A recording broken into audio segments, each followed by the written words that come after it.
আমাদের গ্রামের বাড়িতে বাজার থেকে কিনে না আনলেও আমাদের বাগান বাড়িতে কিছু না কিছু ফল সারা বছরই থাকে। তো দেখো, আমার নিজে হাতের গাছ লাগানো একটি পেঁপে গাছ, সেই পেঁপে গাছে বড় বড় দুটি পেঁপে হয়েছিল। পেঁপে দুটি আর তো সবজিতে তরকারি না খেয়ে আমি রেখে দিয়েছিলাম যে এরা পাকুক, পাকলে যে কোনো কিছু একটা করা যাবে।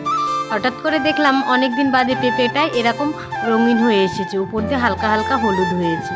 তো আমি আর গাছে না রেখে পেঁপেটাকে পেরে নিচ্ছি, কারণ কয়েকদিন ঘরে রাখলেই রং এসে যাবে। তো গাছে এই যদি খুব পাকিয়ে আমি নিয়ে আসি তাহলে পাখিতে খেয়ে নেবে, তো খাওয়া যাবে না শেষে। সেজন্য আমি পেরে দেখো ঘরে রেখেছি। 3 থেকে 4 দিন ঘরে রাখার পরে এই দেখো কত সুন্দর রং এসেছে।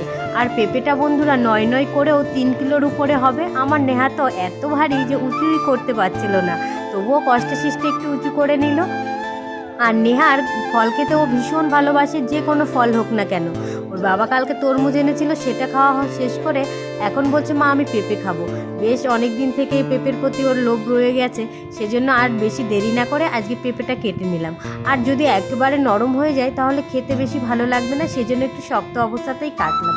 তো কেটে আগে নেহাকে শান্তি করে 1 পিস দিয়ে নিলাম, আর তারপরে কেটে পিস পিস করে রাখছি। এরপরে তিশার বাবা এলে খাবে, আর আমিও ভাবছি কেটে একটু খেয়ে নেব। তো পেঁপে খেতে কিন্তু খুব ভালো লাগে, আর পেঁপেতে কিন্তু অনেক ভিটামিন থাকে।